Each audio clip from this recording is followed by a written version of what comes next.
Pernah nggak sih kalian benar-benar mikir sejauh mana sih kalian paham soal jaminan hukum yang kalian punya di negara sendiri?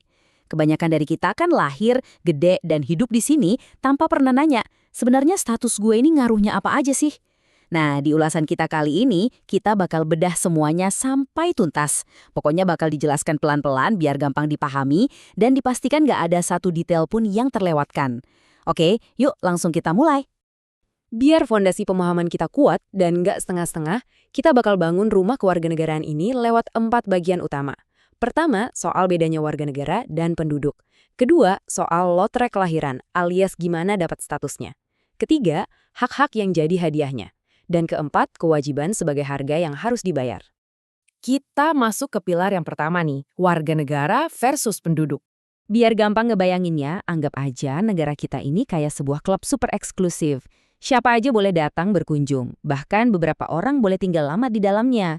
Tapi cuma anggota resmi yang dapat akses VIP dan fasilitas penuh. Nah, konstitusi kita membedakan hal ini dengan sangat tegas. Intinya gini, setiap warga negara yang menetap di sini itu otomatis dihitung sebagai penduduk. Tapi ingat, nggak semua penduduk itu warga negara loh.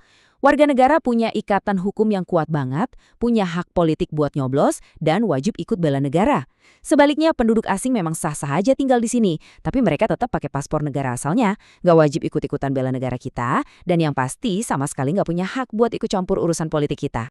Coba kita lihat praktek keimigrasiannya di dunia nyata ya. Kasta tertingginya jelas WNI dengan keanggotaan klub penuh. Di bawahnya ada WNA yang pegang kitab alias izin tinggal tetap. Terus di bawahnya lagi ada kitas buat yang tinggal sementara, kayak ekspatriat atau mahasiswa asing. Dan yang paling bawah ada turis dengan izin kunjungan.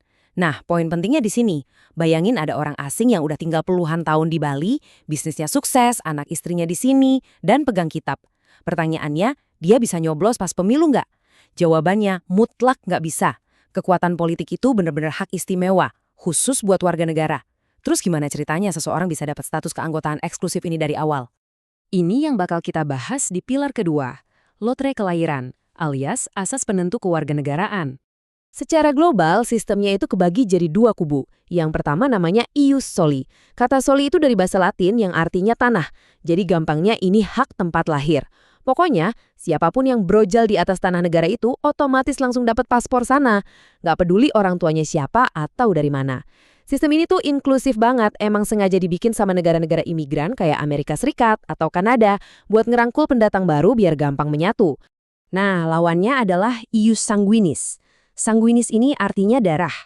Kalau pakai sistem ini, status kamu murni diturunin dari darah atau keturunan orang tua. Mau kamu lahir di ujung kutub utara sekalipun, kalau orang tuamu warga negaranya A, kamu tetap ikut warga negara A. Ini cocok banget buat jaga warisan budaya dan ngelindungin diaspora yang lagi kerja atau tinggal di luar negeri. Dan coba tebak, sistem darah inilah yang jadi asas utamanya Indonesia. Tapi jangan salah, hukum kita itu nggak kaku. Hukum kewarganegaraan kita pakai sistem hibrida atau campuran. Kita emang menjadikan pertalian darah sebagai patokan utama, tapi kita juga nyelipin asas tempat lahir, walaupun secara terbatas ya. Kenapa coba? Alasannya demi kemanusiaan, biar nggak ada anak yang luntang-luntang nggak punya kewarganegaraan. Hebatnya lagi, sistem ini juga ngebolehin anak dari pernikahan beda negara buat punya kewarganegaraan ganda sampai dia umur 18 tahun. Adil banget kan? Nanti pas sudah dewasa, baru dia disuruh milih salah satu. Nah, asas yang beda-beda tiap negara ini kadang bikin fenomena yang unik, bahkan pelik. Bayangin, ada anak WNI lahir di Amerika Serikat. Amerika ngasih dia kewarganegaraan gara-gara dia lahir di tanah mereka. Tapi Indonesia juga ngakuin dia karena darah orang tuanya. Ini yang disebut bipatride, alias dui kewarganegaraan. Solusinya ya kayak tadi, pas umur 18 tahun dia harus milih. Tapi ada yang lebih parah, namanya apatride. Ini pas seseorang benar-benar nggak punya kewarganegaraan sama sekali. Misalnya anak dari orang tua yang nggak jelas statusnya, terus lahir di negara yang cuma pakai asas darah murni. Kasian banget kan? Makanya butuh jalur naturalisasi dan konvensi internasional buat nyelamatin nasib mereka. Oke, sekarang kita udah tahu siapa yang berhak masuk klub dan gimana dapat membernya. Mari kita masuk ke pilar ketiga, hadiahnya. Apa aja sih hak fundamental kita? Hak yang efeknya paling kerasa tiap hari itu biasanya soal pendidikan. Bayangin, UUD 1945 itu ngewajibin negara buat ngebiayain penuh wajib belajar 9 tahun buat warganya. Belum lagi akses ke berbagai beasiswa dari SD sampai S3, kayak Kartu Indonesia Pintar sampai LPDP. Dan ini nih bagian yang paling gila. Konstitusi kita secara paksa merintahin pemerintah buat nyisihin minimal banget 20% dari total APBN cuma buat pendidikan. Itu duit yang banyak banget loh. Semua itu demi mastiin warganya pinter. Di bidang hukum, tameng perlindungan kita juga nggak main-main. Ada prinsip yang namanya equality before the law. Artinya, di mata hukum, jenderal sama tukang parkir itu derajatnya sama. Keadilan juga nggak cuma buat yang dompetnya tebel. Kalau ada warga yang kurang mampu lagi kena masalah hukum, negara udah nyiapin bantuan hukum gratis lewat LBH atau Posbakum. Sebagai warga negara, kamu juga dilindungin sama asas praduga tak bersalah dan dijamin aman dari penangkapan yang semena-mena. Terus ini dia puncaknya, hak politik. Ini hak yang super eksklusif. Begitu kalian umur 17 tahun atau udah menikah, kalian dapat hak pilih aktif. Kalian yang nentuin siapa yang bakal duduk di istana atau di kursi bupati. Nggak cuma itu, kalian juga punya hak pilih pasif, artinya kalian berhak maju nyalonin diri jadi pejabat. Kalian juga bebas bikin partai, bikin LSM, demo nyampein pendapat di jalan, itu semua legal dan dilindungi. Tapi tunggu dulu, ini penting buat dilurusin. Segala kebebasan dan hak politik tadi, itu nyatanya nggak absolut.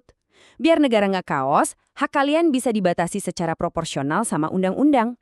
Contoh simpelnya nih, undang-undang bisa banget ngelarang mantan napi korupsi buat nyalek lagi selama beberapa tahun. Intinya, negara itu jagain hak kalian mati-matian, tapi kalian juga nggak bisa pakai hak itu buat ngerusak tatanan yang udah ada. Nah, karena kita udah bahas hadiahnya yang bertubi-tubi, sekarang kita bahas tagihannya. Pilar keempat, harganya alias kewajiban warga negara. Kayak yang sering kita dengar, hak sama kewajiban itu ibarat dua sisi koin. Kalian gak bisa nikmatin semua privilege tadi terus lepas tangan gitu aja. Kewajiban yang paling absolut dan paling mendasar adalah taat aturan. Mulai dari level UUD sampai aturan jam tamu di RT kalian. Yang paling ditekankan di sini itu jangan sampai main hakim sendiri atau istilah hukumnya Eigenrichting. Kalau ada maling langsung kalian kroyok, nah itu kalian ngerusak sistem negara hukum. Selain itu, ngehormatin bendera merah putih sama lagu kebangsaan juga kewajiban loh. Kalau kalian hina, itu ada pidananya. Terus kalian kepikiran nggak sih dari mana negara dapat duit buat bangun sekolah gratis, ngasih beasiswa, dan bayar hakim tadi? Jawabannya, 1. Pajak. Fakta di lapangannya, sekitar 75% penerimaan negara kita itu bersumber murni dari keringat warganya lewat pajak penghasilan, pajak pertambahan nilai pas kalian nongkrong di kafe, dan lain-lain. Pajak ini tuh bener-bener urat nadinya negara. Gunanya buat bagi-bagi kekayaan, ngurangin kesenjangan, dan ngidupin mesin pemerintahan. Cara main pajaknya juga lumayan unik. Indonesia pakai sistem self-assessment. Artinya negara itu husnuzon, percaya banget sama kejujuran kalian. Alurnya gini, pertama, kalian bikin NPWP dulu. Kedua, kalian hitung sendiri berapa tanggungan pajak kalian. Ketiga, disetor duitnya. Nah, langkah keempat ini yang sering banget dilupain orang. Lapor SPT tahunan tiap bulan Maret atau April. Jangan sampai lupa loh, soalnya kalau bolong, sanksinya bisa denda administrasi bahkan sampai pidana. Kewajiban besar kita yang terakhir adalah bela negara. Jangan buru-buru ngebayangin harus pegang senapan. Doktrin pertahanan kita namanya Sisangkamrata. Emang bener ada pertahanan fisik militer kayak masuk TNI, Polri, atau Komcat. Tapi mari kita fokus ke bagian keduanya, pertahanan non-fisik alias nirmiliter. Disinilah medan perang kita sehari-hari sebagai warga sipil biasa. Bela negara non-fisik itu aplikatif banget di keseharian. Di bidang ekonomi, cukup jajan produk UMKM atau beli sepatu buatan lokal. Itu udah dihitung bela negara. Di bidang lingkungan, kalian buang sampah pada tempatnya dan ngerawat alam biar masa depan aman. Bahkan nih, yang paling relevan zaman sekarang, punya literasi digital yang tinggi dan berani mutusin rantai hoax di grup chat atau media sosial, itu adalah wujud nyata kalian ngelindungin kedaulatan negara dari perpecahan. Keren kan? Jadi, kalau kita rangkum semua bahasan panjang lebar kita ini, ada satu prinsip utama yang harus dipegang. Hak dan kewajiban itu ibarat dua sisi mata uang yang nggak bisa dipisahin. Segala jaminan pendidikan gratis, hak berpendapat, perlindungan hukum yang kita bahas tadi, itu semua bakal runtuh seketika kalau warganya malas bayar pajak, hobi ngelanggar hukum, dan nggak peduli sama urusan bela negara. Sebagai penutup, coba deh renungin pertanyaan ini. Saat kalian lagi asyik bikin cuitan atau ngetik komentar pedas di media sosial, di mana sih persisnya garis batas antara hak kebebasan berpendapat yang dijamin negara dengan kewajiban kalian buat menjaga ketertiban umum supaya nggak kepleset kena UU ITE? Pikirin deh, Kenali hak kalian, jalanin kewajibannya, dan jadilah warga negara yang cerdas. Sampai jumpa di ulasan berikutnya ya.